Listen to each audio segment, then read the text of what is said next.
خداوند کے زندہ کلام میں سے گنتی کی کتاب اور اس کا 23واں باب۔ اور بلعام نے بلق سے کہا کہ میرے لیے یہاں 7 مذبح بنوا دے اور 7 بچھڑے اور 7 مینڈھے میرے لیے یہاں تیار کر رکھ۔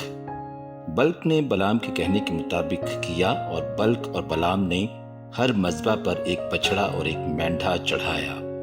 پھر بلعام نے بلق سے کہا، تو اپنی سوختنی قربانی کے پاس کھڑا رہ اور میں جاتا ہوں۔ ممکن ہے کہ خداوند مجھ سے ملاقات کرنے کو آئے، سو جو کچھ وہ مجھ پر ظاہر کرے گا میں تجھے بتاؤں گا۔ اور وہ ایک برہنہ پہاڑی پر چلا گیا اور خدا بلعام سے ملا۔ اس نے اس سے کہا، میں نے 7 مذبح تیار کیے ہیں اور ان پر ایک ایک بچھڑا اور ایک ایک مینڈھا چڑھایا ہے۔ تب خداوند نے ایک بات بلعام کے منہ میں ڈالی اور کہا کہ بلق کے پاس لوٹ جا اور یوں کہنا۔ سو وہ اس کے پاس لوٹ کر آیا، اور کیا دیکھتا ہے کہ وہ اپنی سوختنی قربانی کے پاس مواب کے سب امراء سمیت کھڑا ہے۔ تب اس نے اپنی مثل شروع کی اور کہنے لگا، بلق نے مجھے آرام سے یعنی شاہ مواب نے مشرق کے پہاڑوں سے بلوایا کہ آجا اور میری خاطر یعقوب پر لعنت کر، آ اسرائیل کو پھٹکار۔ میں اس پر لعنت کیسے کروں جس پر خدا نے لعنت نہیں کی؟ میں اسے کیسے پھٹکاروں جسے خداوند نے نہیں پھٹکارا؟ چٹانوں کی چوٹی پر سے وہ مجھے نظر آتے ہیں اور پہاڑوں پر سے میں ان کو دیکھتا ہوں۔ دیکھ، یہ وہ قوم ہے جو اکیلی بسی رہے گی اور دوسری قوموں کے ساتھ مل کر اس کا شمار نہ ہوگا۔ یعقوب کے گرد کے ذروں کو کون گن سکتا ہے؟ اور بنی اسرائیل کی چوتھائی کو کون شمار کر سکتا ہے؟ کاش میں صادقوں کی موت مروں۔ اٹھ اے بلق اور سن، اے صفور کے بیٹے، میری باتوں پر کان لگا۔ خدا انسان نہیں کہ جھوٹ بولے، اور نہ وہ آدم زاد ہے کہ اپنا ارادہ بدلے۔ کیا جو کچھ اس نے کہا اسے نہ کرے، یا جو فرمایا ہے اسے پورا نہ کرے؟ دیکھ، مجھے تو برکت دینے کا حکم ملا ہے۔ اس نے برکت دی ہے اور میں اسے پلٹ نہیں سکتا۔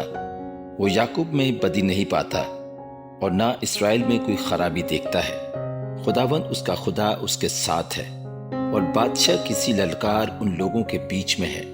خدا ان کو مصر سے نکال کر لیے آ رہا ہے، ان میں جنگلی سانڈ کسی طاقت ہے۔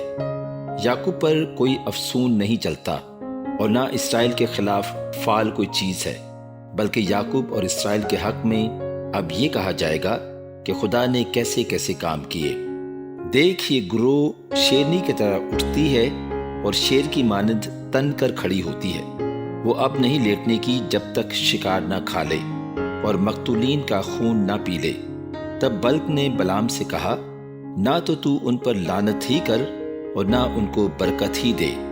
بلعام نے جواب دیا اور بلق سے کہا، کیا میں نے تجھ سے نہیں کہا کہ جو کچھ خداوند کہے وہی مجھے کرنا پڑے گا؟ تب بلق نے بلعام سے کہا، اچھا آ، میں تجھ کو ایک اور جگہ لے جاؤں، شاید خدا کو پسند آئے کہ تو میری خاطر وہاں سے ان پر لعنت کرے۔ تب بلق بلعام کو فغور کی چوٹی پر جہاں سے یشمون نظر آتا ہے لے گیا۔ اور بلعام نے بلق سے کہا کہ میرے لیے یہاں 7 مذبح بنوا اور 7 بیل اور 7 ہی مینڈھے میرے لیے تیار کر رکھ۔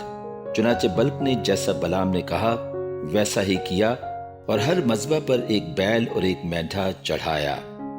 پاک کلام کی پڑھے اور سنے جانے پر خداوند کی خاص برکت ہو، آمین۔